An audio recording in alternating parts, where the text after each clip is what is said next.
I don't know about you guys, but I sure love going up against Rachel on the Global League.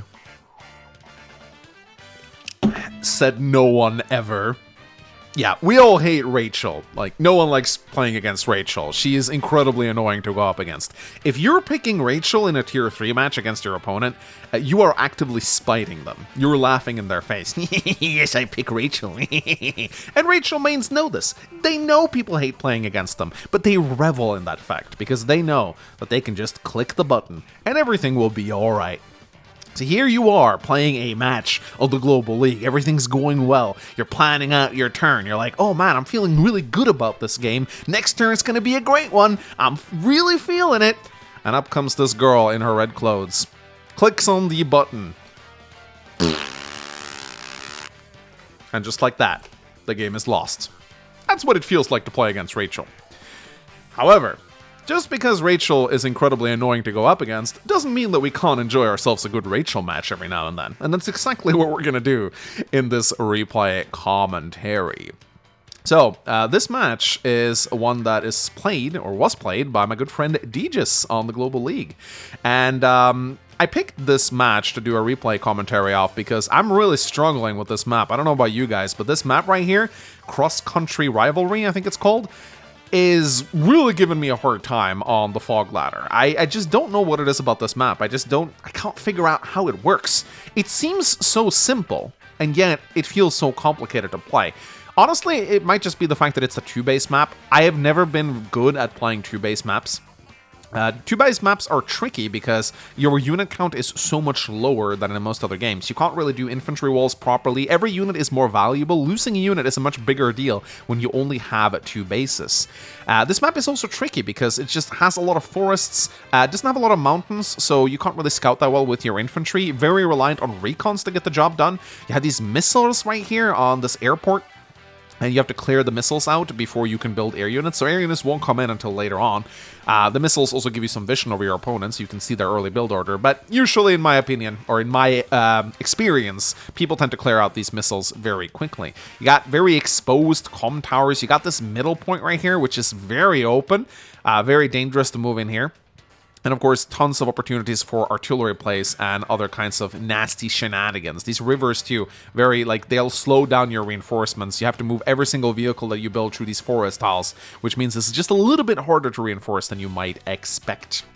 So, anyway, the reason, as I said, why I picked this map is not just because I really struggle with it, but also because I noticed something very interesting about the map's creator.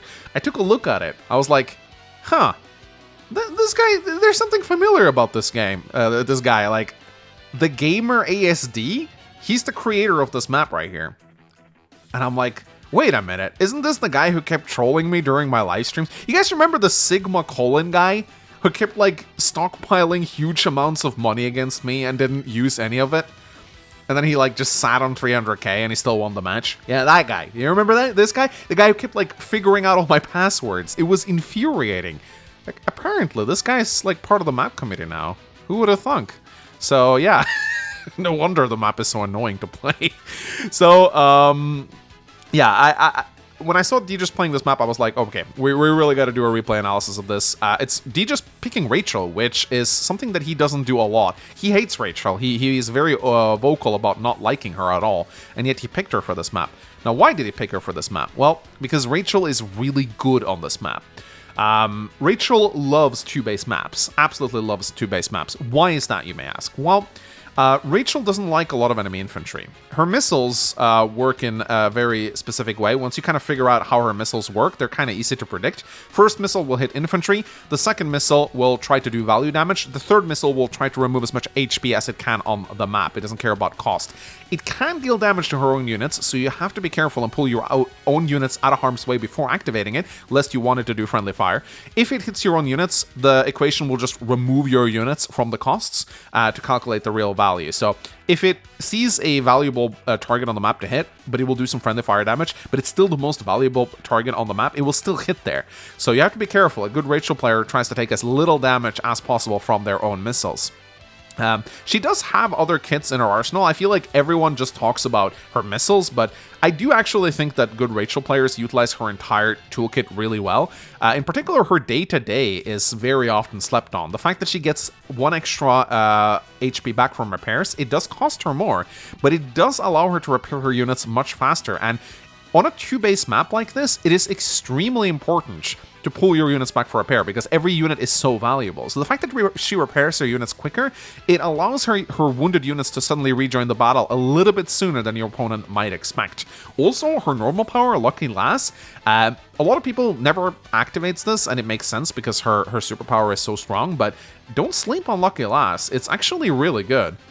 I've seen many replays of high-level players activating Lucky Lass to deliver a devastating push, because that extra luck damage can really allow you to wall break in areas where your opponent might not be expecting it. So don't sleep on Rachel's other kits. She's not just a missile clicker.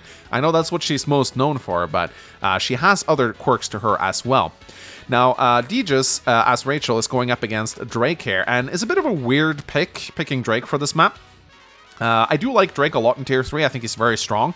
But generally speaking, global damage COs are not very good on 2-base maps because there are less units, and global damage scales exponentially with the unit count. So global damage COs wants like 3 or 4 base maps. They love lots of units everywhere where their damage dealing powers can get a lot of value. I'm not saying like Drake is trash on this map or anything like that, but I definitely understand why Deegis decided to pick Rachel, because again, this is Rachel's forte. 2-base maps versus 2-base maps are just like where she really shines. So, yeah. One thing about this guy that Deegis is going up against, the replay viewer lists his name as question mark, question mark, question mark. This is because the replay viewer doesn't know how to speak Chinese. This guy is a Chinese player, and his profile looks like this. He's a very strong player, rated around 1400 MMR. And I tried to Google translate his name. It came up as like the brother dragon, or the dragon, or like the dragon brother, or the brother dragon. I'm not entirely sure which one it is. Google Translate wasn't very helpful. So if anyone in the comment section like knows what this guy's name is, I'm just gonna call him Dragon for now. But I'm sure there might be something to this. He's a very quiet guy, never talks much, never responds to DMs. He's like one of those silent killers. And he's pretty strong, but so is Deegis. So I'm very excited to cast this match. It was a very good one, and hopefully we can learn a couple things about this weird and wacky maps while we're at it. So without further ado, ladies and gentlemen, let's get started. So the capture chains on this map, they're pretty simple for the most part. There's not a lot of variety in your openers. Like this infantry will go down here. Generally speaking, you want to get an infantry over here as quickly as possible as red, and chain your way all the way over to the comm tower. You do want to try and grab the comm tower sooner rather than later. If you wait too long on it, the enemy might be able to deny it from you. I've seen games where these like forest tiles are used for artillery to deny the comm tower. And recons are also incredibly strong on this map. We will see recons, and they're going to be great. I mean, just look at all these road tiles. Shoal tiles, bridge tiles, like the recons have immense mobility. They have a little bit of a difficult hurdle getting out of the base initially and having to traverse these forest tiles, which tires really don't like forests.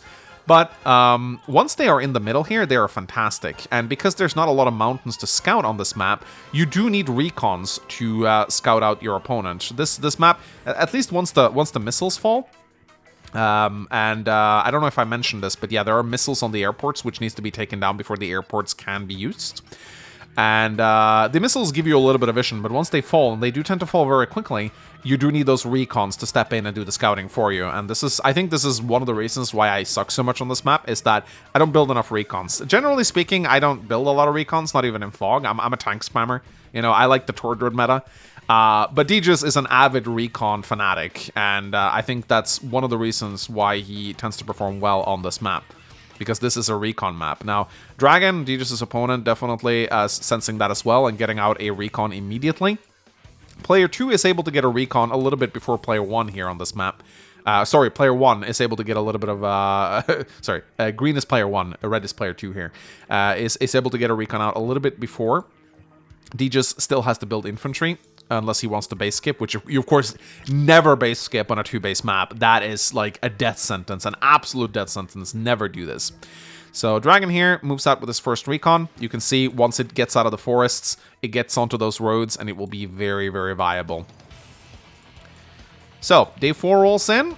Let's see what he just decides to do. Just trains his infantry, already building the first artillery here. So opening up artillery. This can be scary, considering Dragon here opened up the recon. But in general, you also want to be very careful not to move it in. Like the missiles have a lot of vision, so you want to be very careful to not reveal it to your opponent.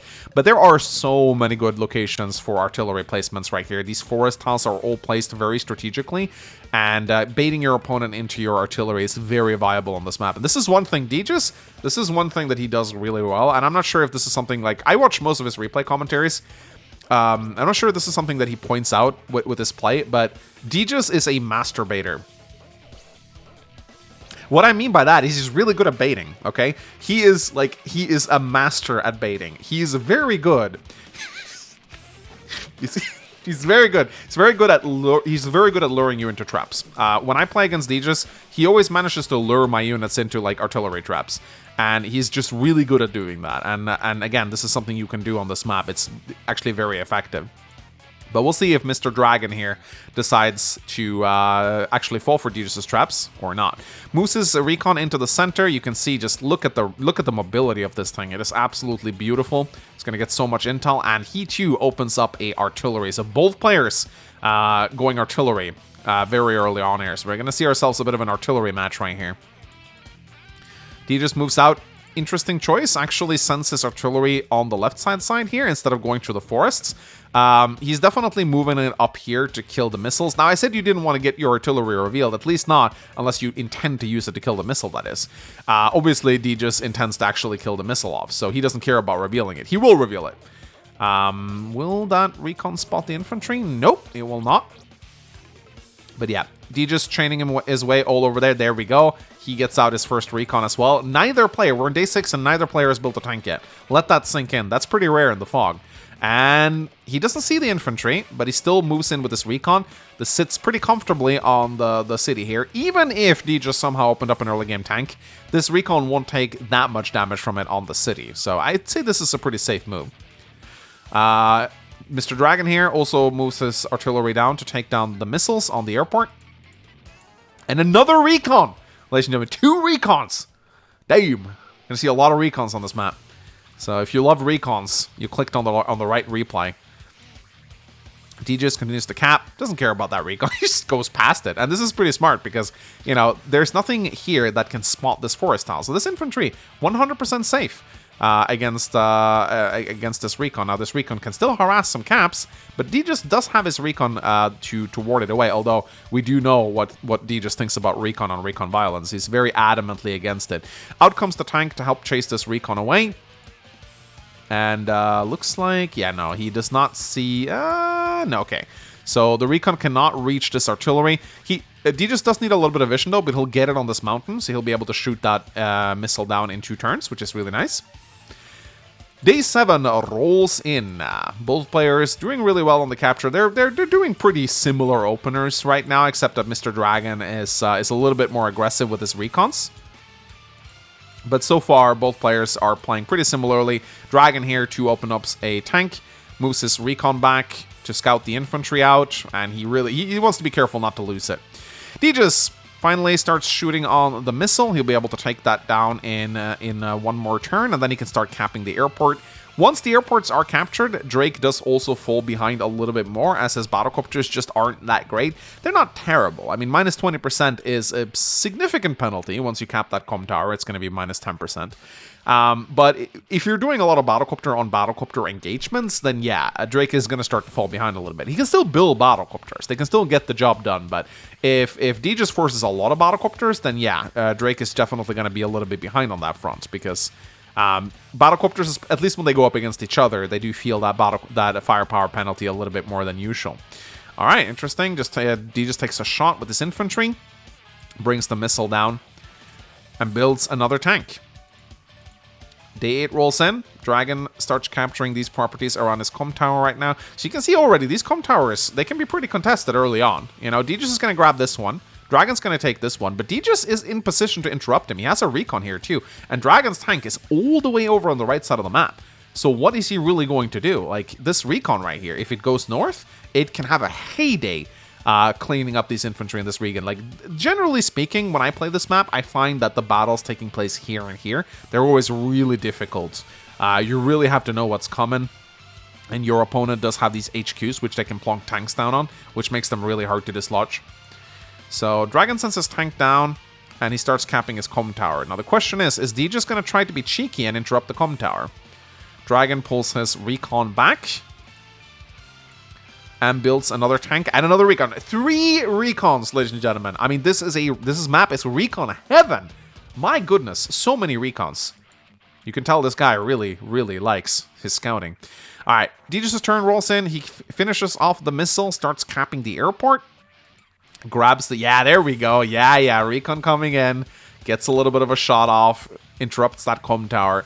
Don't think Deegis is going to stick around for a very long time. He's probably just going to delay the comm tower for a few turns. Deegis doesn't like to overextend on his comm tower interruption. Like, that is a classic noob trap that a lot of people fall into. He's just going to harass a little bit and then pull back, I think. So, Day 9 rolls in. Let's see what Dragon decides to do now. Kills the missile. He doesn't have an infantry in place to instantly capture the airport, whereas Deegis did. So, being Drake, I guess he doesn't care about the airport that much, but he should still go for it as quickly as he can. Alright, finishes capping. Does not interrupt the comm... never mind. I spoke too soon. In comes the recon, so they're both interrupting each other's comm towers now. In many ways, you can kind of say that this is Deegis' strong side, and this is his weak side. And this is Dragon's strong side and his weak side. So this map does kind of have a strong side, weak side dynamic going on. And in my experience, not a lot of battle tends to take place in the center. But that might change. We'll see. Alright. Continues to cap, moves his infantry forward very carefully, making sure to keep them on the defensive properties. Again, it's so important to keep your infantry alive on this map, because it's just a 2-base map. Every infantry is incredibly precious. One of the things that really suck on a map like this is being behind on your infantry, and then being forced to build only infantry in your base. Now, Rachel doesn't mind this as much, because she can spam Battlecopter. Drake, he doesn't really like spamming Battlecopters as much. He can still do it, but it's not as good for him. So Deegis finishes capping his airport, continues capping a lot of the other cities, and now in comes the tank. He keeps harassing with the recon. He peels pretty safe. Look, he's just out of range of the tank. Knowing Deegis, he probably counted the tiles and was like, yeah, 1, 2, 3, 4, 5, 6, and there's like 1, 2, 3, 4, 5, 6. You can tell he's 1 tile away from the tank, just perfectly out of range. And he's also moving in again. Now you see the masturbator Deegis right here, moving in with his units. He has a masturbate planned right here. Okay, interesting. Does move in his tanks. The tank is covered by another tank, but the artillery is still not in position. And boy, he goes in for those kills. Deegis always very aggressive. Once, like, he punishes you pretty hard for mispositioning your units. And yeah, here comes the tank spam. There's going to be a lot of tanks being built now. So, let's see what Dragon decides to do as Day 10 rolls in. He does come in with his tank and gets a good shot as a high roll. Really good. And he does have this empty missile silo, which gives him 3 defense stars. It's a good position. And in comes the recon. He's going to clear up some units. He does kill that infantry, which is good. And this is a very good position for this recon right here on this lab. Get some defense. It's very well protected. It gets vision over the entire middle to see if anything nasty is coming his way. And again, just look at all these recons, man. It's so weird to see this many recons in a fog game, you know? That's one of the reasons why I like this map. Well, I like watching this map. I don't like playing this map. But who knows, after this replay, I might be able to understand it a little bit better.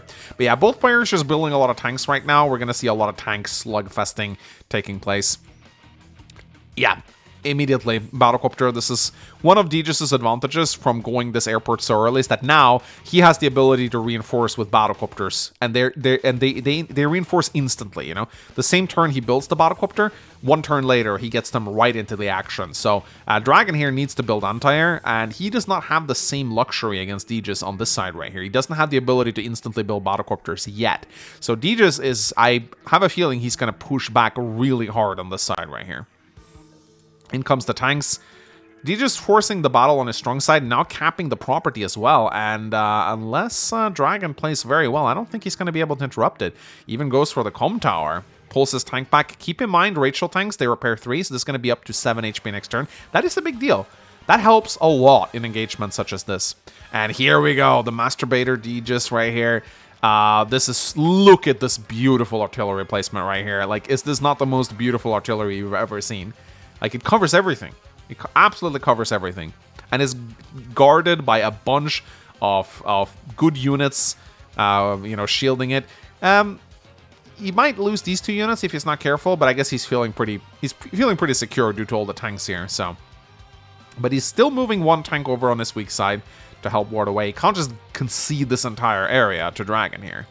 So, but yeah, he's pulling back, not playing recklessly with his infantry, not doing the Manx infantry. If I see Manx infantry in this game, Deejus, I'm gonna laugh at you. So Dragon now starts capturing his comm tower. He takes this property as well, and you can see he has the same idea with the artillery. Not as strong as Deejus' positioning, because there's just less units here in general, but it's still a very good position for that artillery. Scouts the forest with his recon, and makes sure to keep his units repaired. Very important in this match to keep your units repaired. Will he take down the recon? Yes. I think that requires a little bit of luck to do. No, actually, no, not with 1 comm tower. If he didn't have comm tower, that would have been a luck roll. He also, too, now starts going for the airport. And he's preparing, because he sees that Deejus is putting a lot of his attention over on this side right here. So he's preparing an attack here. Out comes the anti-air. He knows the battlecopter is coming now. He doesn't see the airport, but he knows it's coming. He doesn't need to. He actually builds 2 anti-air. He knows Deejus is most likely going to build a lot of battlecopters this game, so he already is anticipating that, like a good player should. And yeah, look at that. Deejus moving in right here. Pulling back on his weak side. In comes the tanks. Uses a tank, actually, to scout this tank right here. He knows it's there. And what will he do with his artillery? Yeah, look at that. It's not completely safe, because there are tanks here. He does not have a unit to guard this forest tile, which is a bit sad. But he does have battlecopters, and knowing Deejus, he's probably going to build another one, I would imagine, so that he has 2. He builds an anti-air. No, he builds anti-air and tank. Okay, interesting. So, I'm guessing he doesn't want to focus too heavily on the battlecopters, as they are completely zoned out by anti-air. But if he knew how far away the anti-air were at this point, I think he would have built another battlecopter. But he was probably estimating that maybe there was an anti-air already. So, Dragon here finally starts capturing his airport, and now he's shifting. It seems like he's shifting a lot of his units over to the top side of the screen, because he's anticipating that Deejus is going to attack pretty hard here. So he's just pulling back, playing really carefully. Sets up a pretty nice wall here. He knows the artillery position, I think, because he's dancing his units around their range. Or maybe he still believes that it's actually in the forest. I don't think he spotted it yet, actually. In comes the tank. And Deejus moves in here. This mountain is a little bit nice. Gives you a little bit of vision of this property right here, which can be nice. But generally speaking, you see Deejus just has a skeleton crew over here. And this artillery is just sitting around doing nothing right now. It's not really doing anything. Like, it's being super not helpful. So Deejus is pretty smart here. Just leaves the skeleton force to guard and just focus everything he has on this side of the map right here. But Dragon has a pretty big army waiting for him, so we'll see if he's able to pull back here. Pulls his tank back for repairs. That's nice. In comes the battlecopter. And a good positioning from Deejus right here. Moves in, starts capturing the city. And what will he do with his artillery, I wonder? Will he keep it in place, or will he move it forward? He will. So, again, it does get spotted, though, due to this tank, but maybe Deejus is okay with that. He's like, yeah, I'm just going to reveal my artillery just to scare you away. So this looks pretty scary for Dragon to attack into. Looks like Deejus will lose a battlecopter, though. So he starts pulling back here, realizes Deejus isn't pressuring him at all on this side, so he just starts moving away. But he doesn't move all the way back, you know. He doesn't completely abandon this property. He still leaves the unit, but he's slowly pulling back to see if Deejus is going to advance forward. So let's see. Will he go for the attack? Yeah, he pulls back his 4 HP tank. In comes the anti-air. Boom goes the battlecopter. Gets a pretty low roll, I'd say, on this tank right here. Normally should be able to kill it off. Oh, another low roll. That is devastating. That is devastating. Oh my goodness. That is horrible. Like, he really needed to kill that tank, but he didn't get it. So luck rolls can be pretty damn consequential sometimes. In comes the... Oh, what the... he's sacking a recon to get the Typhoon. There we go. I was like, what the hell? I wasn't paying attention to their power balls at all. So both of their powers are full now. Looks like Dragon is going to get his Typhoon before D just pops his covering fire. So here we go. Typhoon rolls in. Ooh, look at Degis's value plummet. 64k. So that was definitely an equalizer. But let's see if he's able to make something happen with that. He will be able to kill the artillery, it looks like. So boom. The artillery goes down. So strong turn for Dragon here. Builds a Neo tank. Oh boy. So that is a big investment. I mean, I'd say it's a good buy, but it's a big investment. So let's see if Degis is going to be able to figure out a counter to this. So here we go. Degis has his covering fire ready. Now in the fog, it's harder to plan this out because the move planner doesn't give you an accurate picture. You can still use the move planner and use the missile planner if you want to, but it won't really show you accurately where the missile will land. But let's see let's see what Degis decides to do here. So he's pulling back. He's pulling back. He's pulling back. Kills his tank, trying to take out the recon. Didn't work though. Continues to pull back. And ladies and gentlemen, here it comes. Covering fire! Kaboosh! Kaboosh! Kaboosh! All 3 missiles go on the same area. That is pretty sick. That is a really good covering fire. So Degis, probably recognizing that the missiles would indeed hit there, pulls all of his units back before popping it. And now that entire army is rendered completely useless. That's a meteor strike, ladies and gentlemen. That's literally what that is. It's a Sturm meteor strike for 6 stars. It's completely invalidated that entire blob of units. So really, really strong covering fire right there. I think Degis definitely recognized where it was landing. You could tell by the way he pulled his forces back. So really well played there. You know, to anyone saying that racial players don't require skill, this is the replay you should watch. So yeah, so we can see both players, they're still pretty even. Very even on unit count. Very even on value. We could take a little bit of a look at their, let's see, how do you, I actually don't, I realize there's a way to actually show stats, but I forgot how to do it in the replay viewer. It's here somewhere. It's a double professional streamer right here. Screw it. I was going to check out their KD ratio, but I forgot how to do it in the replay viewer because I am just incredibly good at my job. So, yeah, so that was pretty devastating for Dragon right there, but he still has that Neo tank, and that could really get him back into the game. But yeah, his entire army is in shambles right now. He needs to put them back for repairs. Builds a battlecopter. Was waiting for the direct battlecopter to make an appearance, but yeah, he realizes that if he leaves these units around, they're sitting ducks right now, so he needs to pull them back. Day 14 rolls in. Degis at this point, he sees nothing from his opponent. He doesn't see a single enemy unit. You know, this is what Degis sees. He doesn't see anything. So let's see what he decides to do. Moves in with his tank. Goes for the capture. He realizes that there's a lot of weak 1 HP units around here. He sees the Neo tank. So he knows that there's a Neo tank on the way, but he still keeps attacking. Why does he keep attacking? You're about to find out why. Actually combines a bunch of units together. Look at this. Look at this play right here. Look at this play right here. Combines together 2 tanks. What is he doing? What's he doing, man? What's he up to? You're about to find out, ladies and gentlemen. I think he's going to do it even more. So he's actually using the Typhoon damage. He combines again. 21,200. What's he doing? He combines again to build a bomber. So this is the perfect response right here. Whenever you see your opponent building a Neo tank, bomber is the counter to that. The bomber can almost kill the Neo tank in a single turn. If it's on the road, I think it can kill it with a comm tower. So this is really well played by Degis. He sees the Neo tank immediately. He even base skips, I think, because yeah, he has 100 funds left. Unless he combines together 2 more units, he's actually gonna base skip here. So this is a big gamble by Degis. Keep in mind, Dragon still has a healthy anti-air. But even if, like, all Degis needs is just for this bomber to kill the Neo tank, and that it's going to be worth it at this point. But in comes the Neo tank. Dragon is very confident that Degis will not have a counter to this right now, so he moves in. But look, he's placing himself in range of the tanks. This is devastating. Oh boy. This can be really good for Degis if he plays his cards right. Look at this. So he's protecting his anti-air. He realizes that that anti-air is very exposed. Even combines his tanks together to create a stronger wall. Will D just be able to break through, kill the Neo tank, and kill the anti-air? If he does, he's in a very good position. Let's see. He takes down the recon. Kills the tank. Interesting. Does not interrupt, but rather goes for the damage. In comes the bomber.